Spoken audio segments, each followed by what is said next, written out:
पुणेकरांसाठी बातमी आहे। नवीन वर्ष आणि ख्रिसमसचं स्वागत करण्यासाठी पुण्यातील पब, रेस्टॉरंट आणि बार यांना पहाटे 5 वाजेपर्यंत सुरू ठेवण्याची परवानगी पुणे पोलिसांकडून देण्यात आली आहे। दारूची दुकानंही रात्री 1 वाजेपर्यंत सुरू ठेवण्याची परवानगी देण्यात आली आहे। राज्यात सध्या आचारसंहिता लागू असल्यामुळे मद्य विक्रीवर कडक नजर असेल, त्यामुळे नाताळ आणि 31च्या पार्टी आधी दारू पिण्याचा परवाना देखील काढावा लागणार आहे।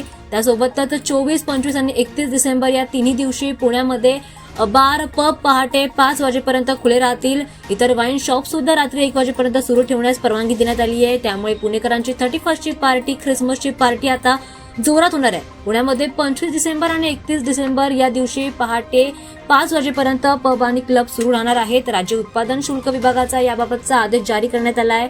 विदेशी मद्य विक्रीच्या दुकानांना रात्री 1 वाजेपर्यंत सुरू ठेवण्याची परवानगी देण्यात आली आहे। 2 दिवस पब आणि बार, क्लब पहाटे 5 वाजेपर्यंत सुरू ठेवण्याची परवानगी देण्यात आली आहे। त्यामुळे पुणेकरांनी नियमांचं उल्लंघन न करता मौज मजा करावी असं आवाहन पुणे पोलिसांनी दिलं।